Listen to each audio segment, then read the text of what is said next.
This is episode 100 of The Place of Sound, and I'm your host, Katerina Kalinowska. This episode marks the third and final part of our collaboration with Dr. Ilyan Ferrer and his students. The work you'll hear today was created by Arden Chan, formerly Michelle, and explores polyamory through dialogue, definitions, and lived experiences, inviting listeners to think differently about relationships, consent, and care.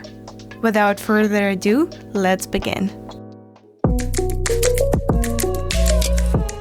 Welcome to Off the Beaten Track, a podcast production by two social work students looking to explore unnavigated social justice territory. This project is a joint partnership between the University of Calgary's Faculty of Social Work and CJSW 90.9 FM. My name is Michelle, and I'm going to be your guide through this particular 3-episode series on polyamory. Throughout this series, we'll also be hearing from a variety of individuals who collaborated with me to direct their own interviews. I wanted to challenge the unequal power dynamics that are created when only experts or specialized academics are involved in defining and creating official knowledge, so the people we'll hear in this podcast are polyamorous lay people, but they bring with them practical knowledge and lived experience. Today's episode is going to be an introduction to polyamory. I'd like to begin by first taking a look at definitions of some terms connected to polyamory. This is to introduce our perspectives and ensure that we're all starting with shared understanding.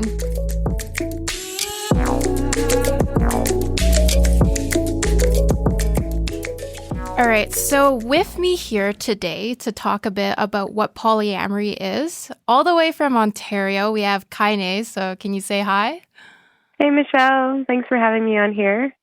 Yeah, that's no problem. I'm really glad you could join me today. And just before we dive in, we wanted to have a short disclaimer that neither of us are the experts, and the definitions that we offer aren't going to be definitive because a lot of these terms are informed by personal experience and they're really open to interpretation. So take it with a grain of salt.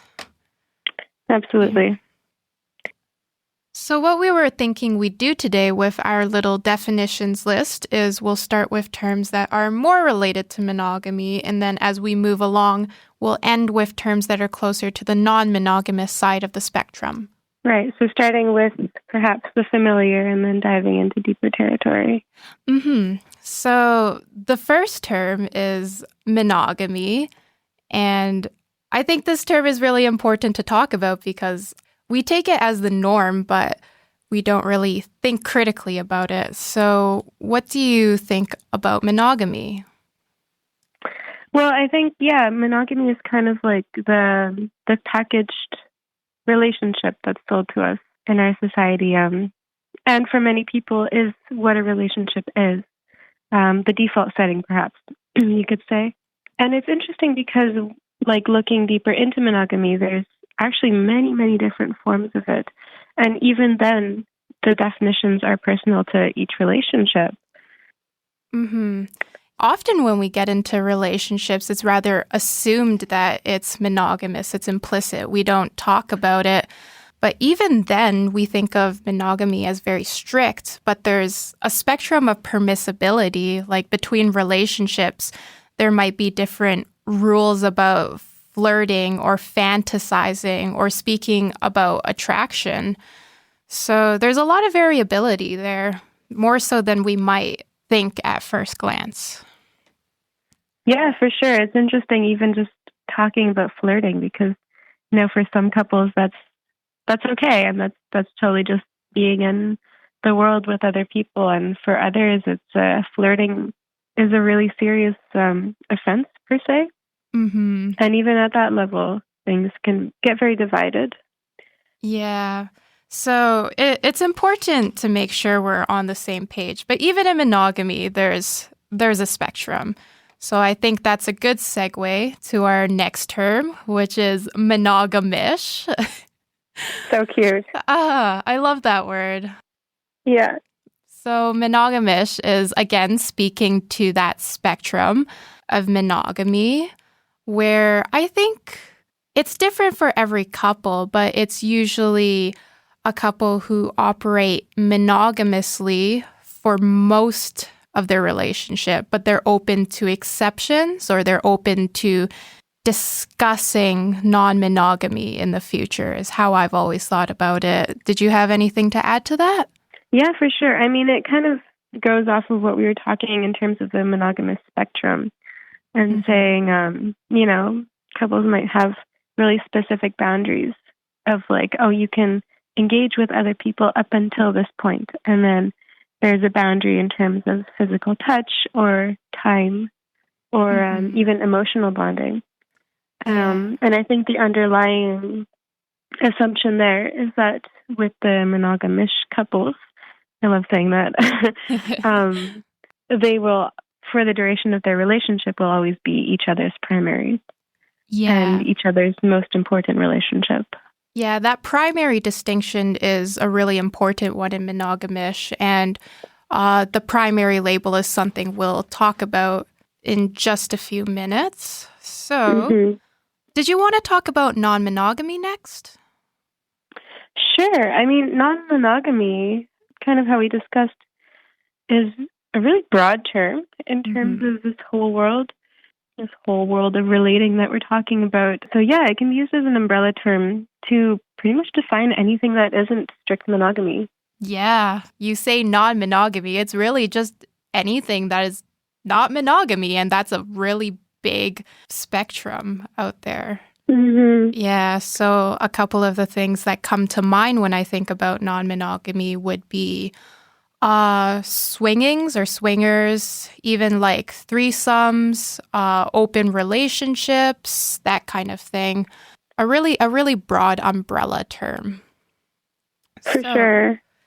And within non-monogamy, some of the other things that fall into it are open relationships.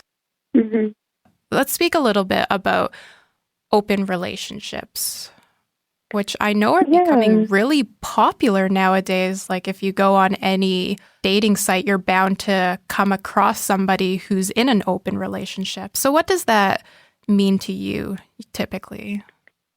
Most people usually operate under the term open relationship as a sort of descriptor to a more sexually open relationship. So perhaps being open to like hooking up with other people or having other people that you go to bed with, essentially. And I think a lot of the time still define themselves as romantically monogamous. Yeah, definitely. Sort of that romantically monogamous, but sexually non-monogamous. So you have a partner who you have that main emotional romantic connection with, but your sexual boundaries are open to other people. Yeah, for the most part. That's how I've usually thought about it. And the interesting thing is, like, you could interview 10 different people just about that term who identify as such, and each would probably have their own very different boundaries and limitations or freedoms coming from whatever definition they use. Yeah, it's really difficult to pin down a definition of open relationships, which is going to make our next task of defining polyamory even harder. And so a question I usually get is, what is the difference between an open relationship and a polyamorous relationship? So what do you think about it? Well, for me, it's all in the title. And I think just by choosing to say that you are this label or the other, your choice is very obvious in it, right? Like polyamory has in the title like multiple love. Yes. As opposed to open is just open in whatever conception that you want to take of that term. But yeah, I think in terms of polyamory, it really relates potential of deeper connection that goes beyond physical or sexual intimacy and actually involves multiple relationships, multiple romances, sharing of the heart, which is often not as included in just open relationships. I agree. And I think the distinction is usually multiple romantic or intimate relationships, whatever that might mean to you. And I think a really important piece to talk about when they mention polyamory is the informed and enthusiastic consent piece. Yeah. With that consent piece, that's where the distinction is made between polyamory and something like cheating and adultery, because cheating is very much going behind a partner's back and being dishonest and breaking that trust and maybe breaking that implicit or explicit monogamous promise. Yeah, essentially a breaking of agreements or rules. This distinction between monogamous cheating and consensual polyamory is important to make because there's this common and harmful misconception that having multiple partners means you're automatically cheating, and that's just not true. Fidelity is still valued in polyamory. It's just that instead of being defined as sexual and romantic exclusivity, it instead means faithfulness to whichever promises and boundaries that you and your partners have agreed on through communication. Speaking of which, let's touch on relationship agreements, because polyamory doesn't necessarily imply some kind of ruleless free-for-all. Polyamorous relationships, like most human relationships, contain certain expectations and agreements for the comfort and safety of the people involved. Of course, what those specific agreements are will differ from relationship to relationship. Kaine, what do you think? Yeah, in terms of polyamory, a lot of the time having more than one partner also comes with relationship agreements in order to keep the other partners safe and, feeling held within a container of relationship. With great power comes great responsibility. Absolutely. Yeah. Okay, so, in terms of relationship agreements, it also means that polyamorous relationships look completely different for couples across the board. And within that, the agreements can be whatever 2 or 3 or 4 or 10 people decide on together, collectively or within couples or triads. There's so many ways of doing it. In terms of agreements, I mean, some really common agreements that I've heard of from many people are like check-ins between partners. So, for instance, if your partner were to start engaging or dating with a new person, checking in with the partner that you currently have about how they feel about them, what's coming up about that, or even I've seen agreements where the third person, new person, actually meets the other partners and is like, okay, this is... So it's like that. I think that's an example of just full communication and consent between all of the people involved. Yeah. And just an openness in everything. Yeah. Every person will have like different relationship boundaries or different relationship agreements. And really, it just, again, comes down to that communication. As long as everyone is on board, as long as everyone is talking, then it can really look however you want it to look. So, here's an interesting term next. So, compersion. Compersion. That's a good one. A lot of the times, people in the polyamorous community will talk about compersion, which is the feeling of happiness when you see your partner being happy with a different person. It's pretty simple. And it's, I think, the feeling that a lot of people strive towards in polyamory. Definitely. And then a good segue from compersion comes the word metamours. All these beautiful words, which actually refers to the partner or partners of your partner, which is different from, say, like triads or, multiple relationships where everyone is actually engaged with everyone else. But it's more like the partner of your partner. That's just, a separate relationship that they have. Metamour is a really useful word because I cannot imagine how tired I would be after a conversation if I continually said, well, my boyfriend's girlfriend or my boyfriend's girlfriend's girlfriend or my partner's partner. So yeah, metamor is a very useful term. And kind of you mentioned triads or quads, which is also a common polyamorous practice. I think I've usually heard it referred to as polyfidelity, where, for example, in a triad, there'll be 3 people and they're all involved with each other, but they're monogamous outside of their triad.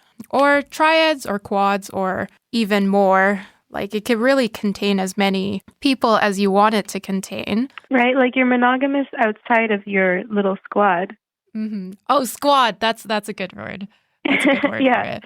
But within that, you might have multiple people. So. Mm-hmm. Mm-hmm. Yeah. So let's talk about hierarchical or non-hierarchical polyamorous relationships. And I think this comes back to that piece about relationship agreements. I guess basically hierarchical polyamory, how I think about it is usually there's that distinction between primary, secondary, or tertiary partners, where a person might have more than one partner at the same time, but they might have that primary person, which is exactly how it sounds, that person who holds the majority of their emotional attachment or commitment. And then secondary, again, exactly how it sounds, like there's still important partner in that person's life, but maybe they spend less time or have less commitment. Right. Pretty normally accepted within the poly community is that love can be infinite and you can love as many people as your heart desires. There are still finite things within our existence, mostly which dictate time and space. So that's also part of where hierarchy, I think, comes into play, is like, it doesn't even have to be about prioritizing loving someone more, but there is a finite amount of time you have in a day, and distance, travel, whatever. So there's always going to be that sort of prioritization as well. And there's a lot of elements that might influence whether there's hierarchy as well. Like if you live with one partner, you're probably automatically going to spend more time with them, or if you have kids with them maybe, or if you run a business together or have like joint finance. Yeah, so a lot of things. And I think it's really important to note that there's absolutely nothing wrong with hierarchical polyamory or hierarchical relationships. I think it gets a bit of a bad rap because I think a lot of people, they like to aspire to complete equality across all of their relationships. But if, like, again, going back to that communication and consent, as long as everyone is okay with the distinctions, as long as everyone's okay with hierarchy and you're communicating and that's what works best for the people involved, then yeah, totally. Go ahead. All right. And then I think our last term right here is relationship anarchy, which is falling again under that umbrella of non-monogamy or polyamory. I guess it's kind of ironic to try to define anarchy, but maybe you can give it a whirl. It's last on our list because it's definitely the furthest from monogamy.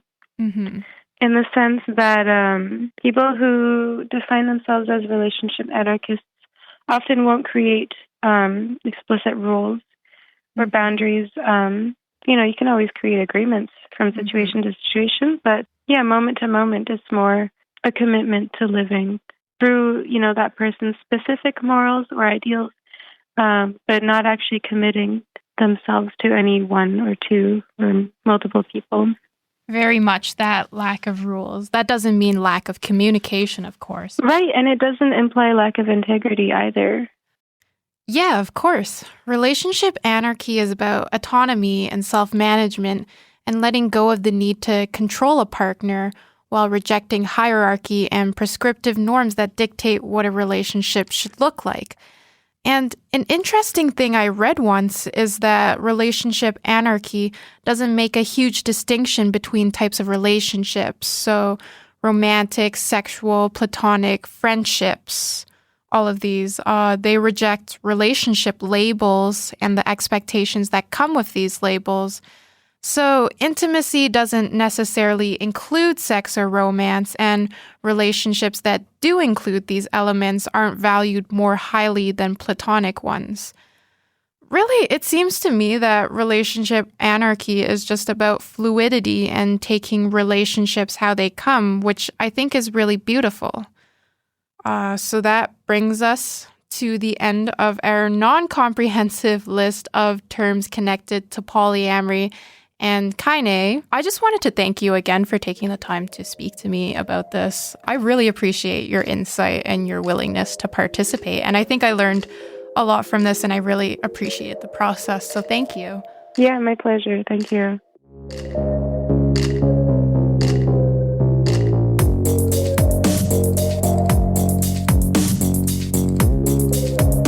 So Kaine and I went through a short list of some terms connected to polyamory and non-monogamy, and we talked about what those words mean to us.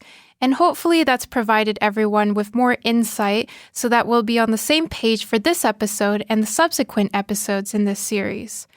But now that that exercise is over, it leaves us with our next burning question. Why is polyamory important?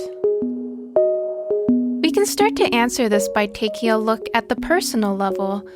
Polyamory can facilitate support, love, connection, learning, and exploration, among other things in a person's life. That's not to say that monogamy doesn't also contain these elements. It's just that polyamory might be the best way for some people to get those things. We can also try to answer this question by taking a look at the historical context. If we look back to second-wave feminism, we see with it critique of marriage and, to a lesser extent, monogamy as patriarchal institutions that enforced ownership and control of women. At the same time, notions of family and family roles were changing, and birth control and abortion became available, facilitating sexual revolution, liberation, autonomy, and greater equality in intimate relationships. It shifted social attitudes and allowed people to explore casual sex as well as non-monogamy. In a similar vein and time period, the LGBTQ and gay rights movement was also beginning to rise. Part of the community's strategy to obtain legitimacy and full legal, political, and social citizenship was to assert their similarity to their straight counterparts, that they had the same career, financial, family, and marriage goals, and their only difference was the sex of their partners. Part of this involved adherence to monogamy and notions of sexual respectability. However, there were also gay lesbian groups that questioned and rejected dominant heterosexual models of relationships and the practices associated with it, which created space for marginalized sexual expressions and non-monogamy. The AIDS crisis curbed the development of non-monogamy for a bit, but it resurfaced in the 90s with the World Wide Web and the release of additional polyamorous literature. In fact, the word polyamory comes from this era. Media coverage and social awareness of monogamy has only increased since then, which brings us more or less to the present, though I do want to note that I glossed over a lot of history connected to consensual non-monogamy, from the free love communes of the 1800s to the emergence of swinging in the 50s. About said media coverage, we should note that depictions of polyamory and consensual non-monogamy are prone to sensationalism and misconception. However, awareness and acceptance is still rising, and we can see the effects of it in our Canadian context. For example, if we take a look at Section 293 of the Criminal Code of Canada, this section criminalizes multiple simultaneous marriages, and also multi-person conjugal relationships, which basically is a term that refers to intimate relationships between unmarried but committed people with financial, social, and physical entanglements. In 2001, the BC Supreme Court ruled that this section doesn't apply to unformalized polyamorous unions, though multiple marriages still remain illegal. In a different legal first in 2008 in St. John's, 3 adults in a polyamorous relationship were legally recognized as the parents of a child. These were great developments and good news, but there's still a ways to go, especially in the social realm. Our culture is highly mononormative, try to say that 5 times fast, in that monogamy is considered normal to the point it goes unquestioned and is assumed to be the best or even the sole way to arrange relationships. The result is that polyamory and other forms of consensual non-monogamy are highly stigmatized. There's an inability to be open for fear of backlash, and we can see documented cases of discrimination in areas like housing, legal cases, in the community, and in the workplace, especially in those workplaces that include morality clauses. We shouldn't vilify consensual relationships, no matter how many adults are involved.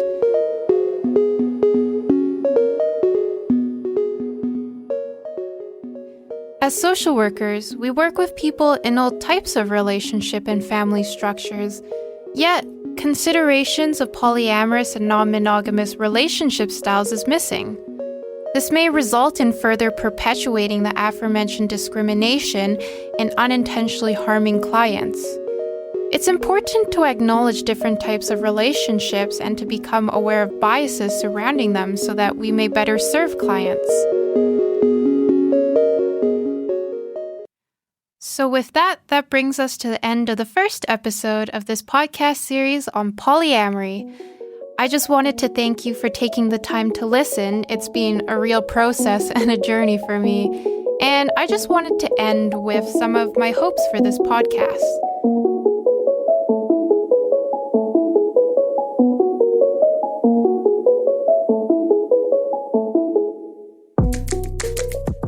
First, I hope that you, the listeners, got something out of this, whether that be you learned something new or you just walk away thinking, I don't know, I guess that was interesting, kinda. 2, I hope that this podcast increases the visibility and acceptability of polyamory. Lastly, I hope this podcast creates questions and a desire for deeper exploration.